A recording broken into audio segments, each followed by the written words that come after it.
All right, we are at the dive.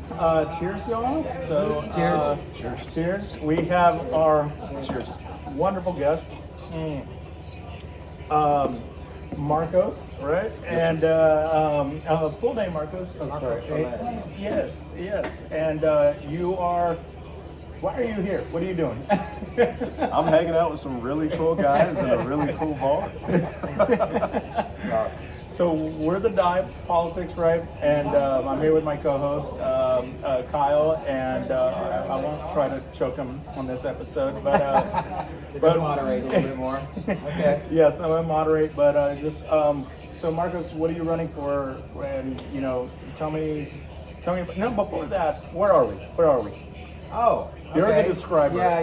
He's the describer we of the are bars. in a location, the Harrisburg Country Club. It's our third time here. Yep. If you remember our first episode, one of the most interesting parts of the podcast was interviewing Kim, told us about his escape from Vietnam. Really good story. And the two other podcasts we've had here have been fantastic. So Absolutely. it's Harrisburg Country Club, best hamburgers in town, good cold beer. Great food. So, Yeah. So we're here on the East End, and Marcos, you said that you grew up in Pasadena, but again, what are you running for? Sure. And let's get there first. I'm running for Lieutenant Governor of Texas. Primary's coming up here on February 17th. Early voting opens up. March 3rd is actual voting day. Okay. But looking to represent the people of Texas in the Texas Senate. Amazing, the camaraderie. To me, the blue-collar guys, they were super authentic. They did a phenomenal job. Look, when you're new on a job, the guys are going to poke at you. But you notice they picked on that kid the whole episode. But they made sure he had something to eat. They made sure that he wasn't, and that's how it is, right? You spend long days working in industry, all these industries with your coworkers. They become like your second family. Now, there's people just like family that drive you nuts. You want to kill them. But they took good care of that kid. It was funny. I knew when they had him looking for that gauge, they have him climb up that ladder. Yeah, that's funny. It's really sad. Yeah. He got real scared. So if you drive by a refinery, you'll notice there's these wind socks on the top of those towers. Some of them are hundreds of feet tall. Right. You have wind socks that give you wind direction, so you know if there's a release. Chemicals going. Okay. Yeah. Which way to run. Yeah. But like a lot of these plants, when you're new, the guys will be like, hey, you need to go check all the wind socks. It's like, you're wore out, you're climbing up and down, my like, God. they're still there, right? Like, oh Oh my yeah. God. That's funny. So real quick, I just want to ask you, and then I'm going to hand it over to our co-host Kyle, my co-host. Okay, tell me about the race. How is it? Like, so Goodwin, Godwin, she's running as well, and then you got Collier here. I was at the Texas Tribune Festival back in November, and I saw Collier. I walked past him. I ignored him. I run into him like before when he's ran, and I'm like, whatever. You're boring. You're old. So like old news. And so just what makes you different and more unique than them? Sure. So when I look at this race, it's really a matter of, is there a candidate in the race that people can identify with? Because as a blue-collar American, as someone that gets up every single day and goes to work, Who comes to a dive?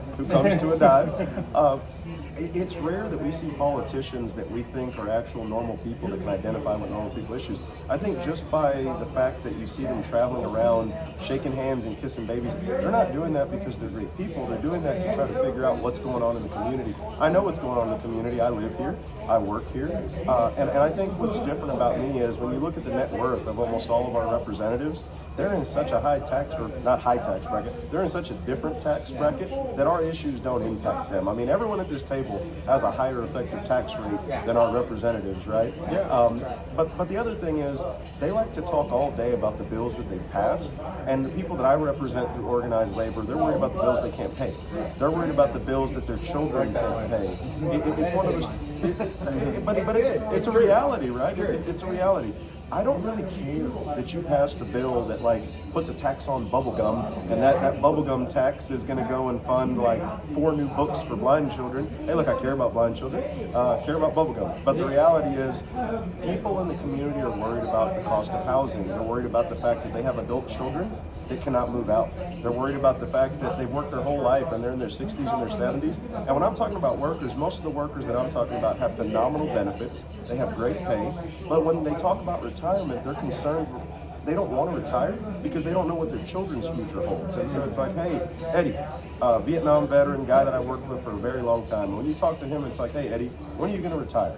Well, I got to make sure that my son's okay.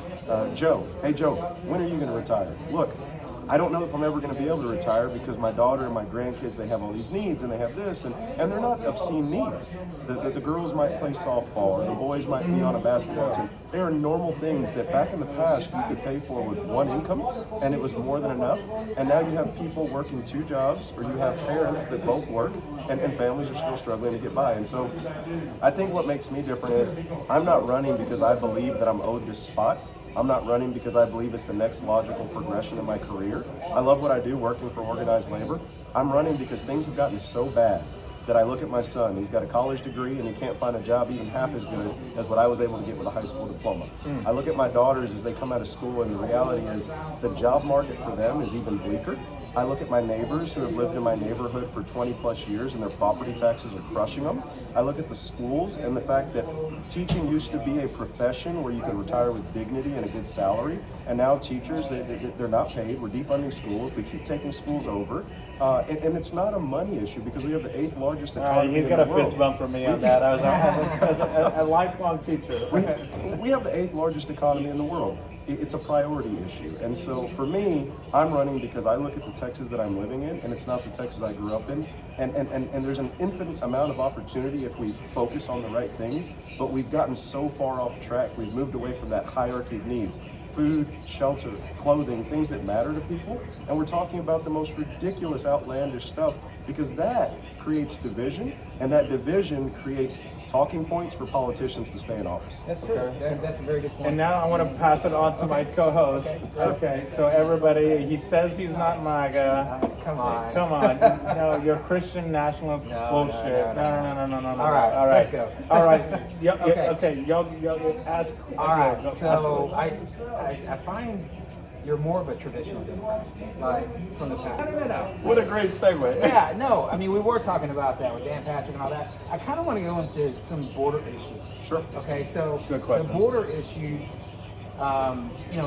with drugs coming across, and then of course it's been pretty much shut down, which is a good thing, but you're still going to have the cartels, and they come over into like Laredo del Rio and all those places. I used to be stationed in Del Rio. I've seen them there. And back in the day, they would stay on their side, but they've been coming over to this side. Would you, even though the borders are pretty secure, See how he says that they've been coming over. the cartels? God. So anyway, That's awesome. so there's a lot more human trafficking that was starting to happen. Or it's actually on the same level as drugs. Because, I mean, it's terrible to say, but in human trafficking, you traffic the same person multiple times in a day. In drugs, it's gone, you know? And so that's becoming a big deal with the cartels. And they're still trying hard, and there's been some skirmishes. As Lieutenant Governor, how would you handle the situation on the border with some of the issues like that? So look, I think you asked the best question that you could ask because it's an issue that's at the forefront of everybody's mind.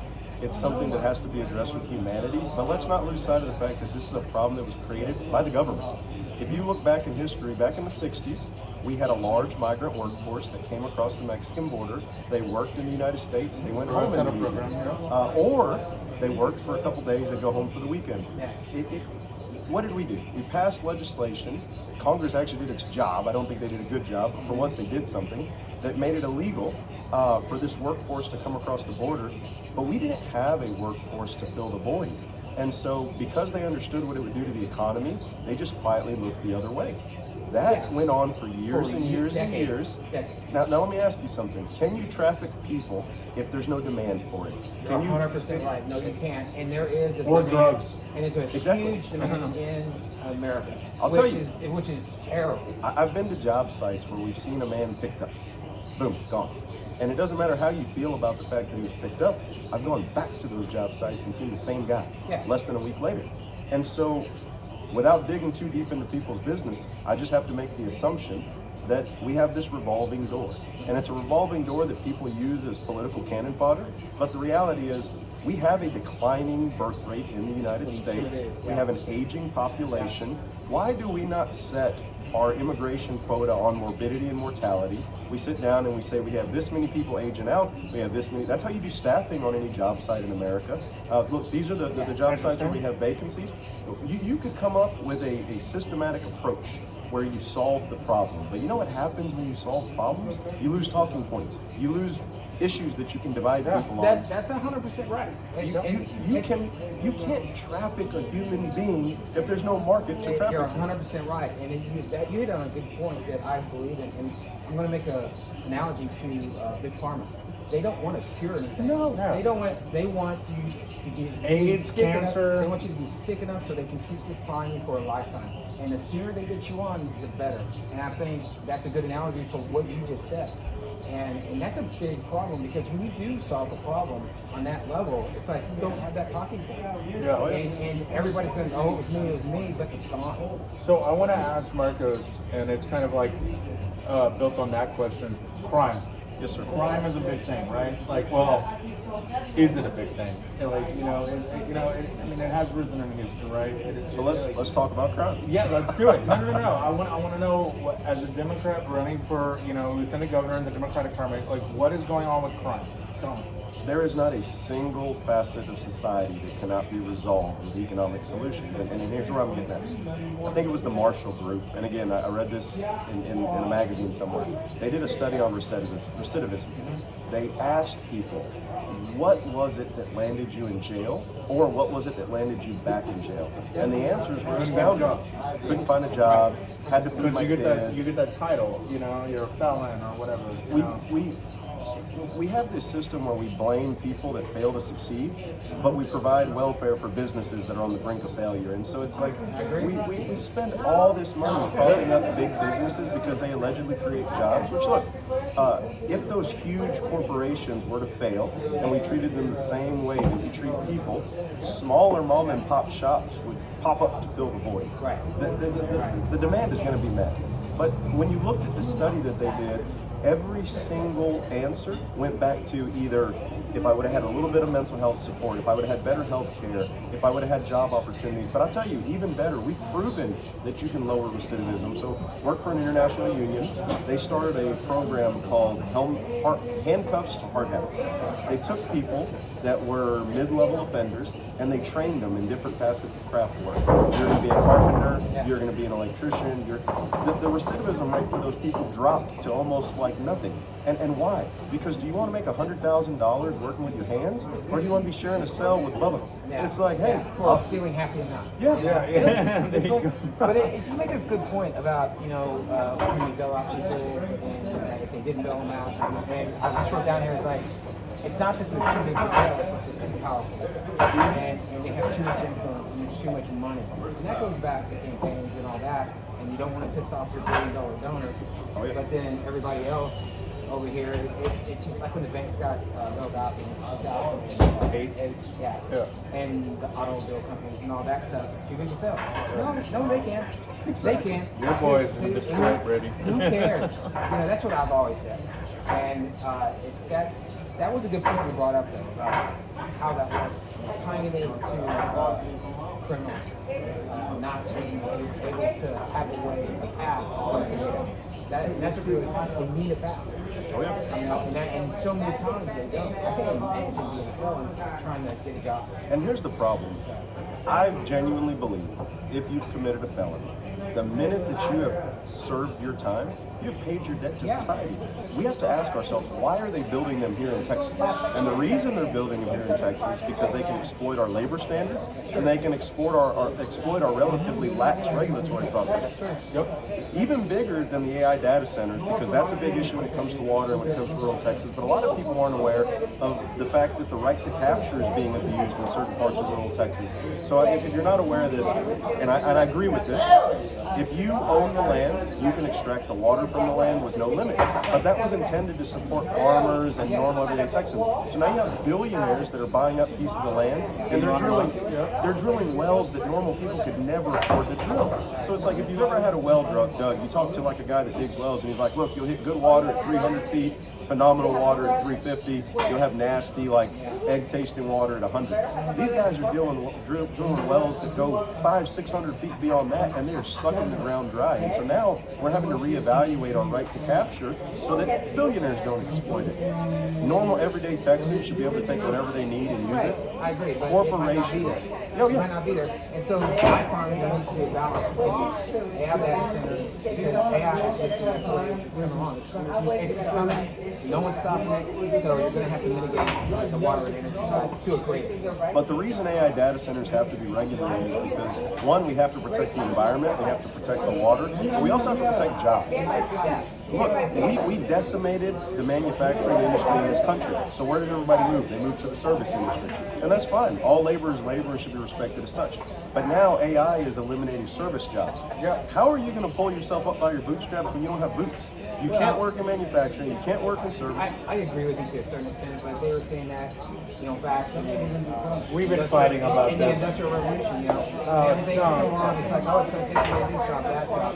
And it did take away a lot of the farming jobs, agricultural jobs, but they just switched it to a different area. I think when you look at it, though, like look at a refinery, for example. You have a process unit. You had 8 guys running that unit, and then you brought in digital control boards where instead of a man going out or a woman going out and closing a valve, you have a pneumatic actuator that you hit a button and the valve closes. So you went from 8 people, now you're down to 5, now you're down to 4. Technology does kill jobs, and if we're not careful in the regulatory environment and ensure that we protect workers, because everybody talks about a just transition, but transitioning from a $100,000 job to a $20,000 job is not just. If you go to the airport in Denver, it's one of the saddest examples of technology wiping people out. You go to the Southwest Airlines counter, you key your own bag in, the tag comes out, you lay it on a conveyor belt. A human being never touches it. They have scanners that read the tag, direct it to conveyor belts. Those were all good family supporting jobs. And so, look, where did those people go? I mean, now, a lot of people argue, well, they retired, they were lost through attrition, but normally people would have come in and replaced them and taken on those family supporting jobs. I understand what you're saying, but it's a tough thing to say that. A tough thing to say that because does that mean we stifle, technology for jobs and just don't move forward? Well, who's more important? Who's more important, technology or a human?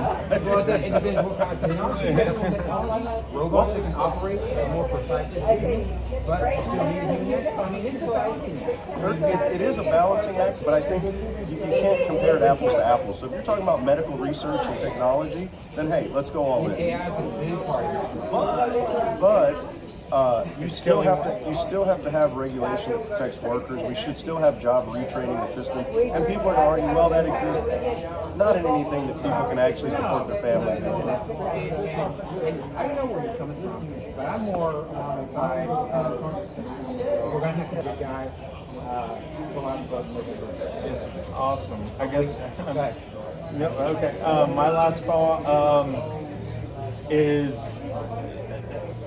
I like you, and I can tell that you're genuine, and I love that you talk about the working people, right?